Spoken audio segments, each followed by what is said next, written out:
தலை பீஸை வச்சு எப்படி சுவையான மீன் குழம்பு வைக்க தான் இன்றைக்கி பார்க்க போகிறோம். அதுக்கு கடாய் காஞ்சதும் கொஞ்சமாக எண்ணெய் ஊற்றி கடுகு, சீரகம், வெந்தயம் போட்டு நல்லா பொரிய விடுங்க. இது நல்லா பொரிஞ்சதுமே நம்ம எடுத்து வச்சுருக்க சின்ன வெங்காயம் தான் ஆட் பண்ணணும். ஏன்னா மீன் குழம்புக்கு மெயின் சுவை ருசியே அந்த சின்ன வெங்காயம் தாங்க.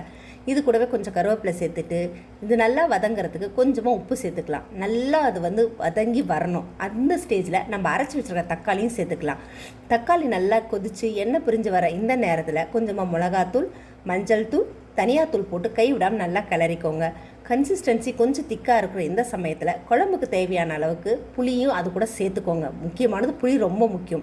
இப்போது குழம்பு நல்லா கொதிக்கிறதுக்கு தண்ணி ஆட் பண்ணிக்கோங்க. ஏன்னா அப்போ தான் அந்த புளியோட பச்சை வாசனை அடங்கும். இப்போ நல்லா கொதித்து எண்ணெய் பிரிஞ்சு வரும்போது வெட்டி வச்சிருக்க தலை பீஸ் எல்லாத்தையும் அது கூட சேர்த்து கொஞ்சமாக கொத்தமல்லி போட்டு அடுப்பை ஆஃப் பண்ணிவிட்டு மூடி வச்சிட்டிங்கன்னா சுவையான தெருவே மணமணக்கும் மீன் குழம்பு செம சூப்பராக ரெடி ஆகிடுச்சுங்க.